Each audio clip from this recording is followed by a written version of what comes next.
सावरा मंचनपूर येथील शेतकरी नितीन मुकुटराव सपकाळ काल गुढीपाडव्याच्या दिवशी सुमारे 5 ते 6 वाजता झालेल्या गारपीट व हवा पाणी याच्यामुळे माझ्या शेतातील गट नंबर 73 मौजे मंचनपूर या शेतातील खूप प्रमाणात नुकसान झालेलं आहे।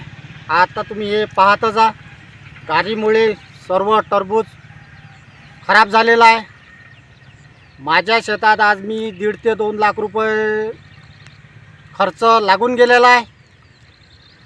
आता माल काढणीला आलेला असता हे टरबूज सर्व गारीमुळे सर्व हे सर्व खराब झालेले आहे। तरी प्रशासनाने याची दखल घेऊन मला जे काही असेल ते योग्य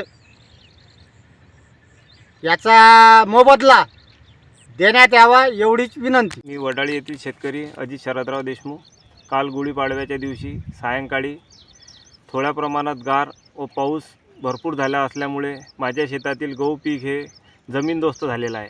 आता हे हातातोंडाशी आलेला घास हा सगळा हिरवून नेलेला आहे, कारण की हा गहू जो आहे हा पूर्णपणे जमिनीला टेकलेला आहे।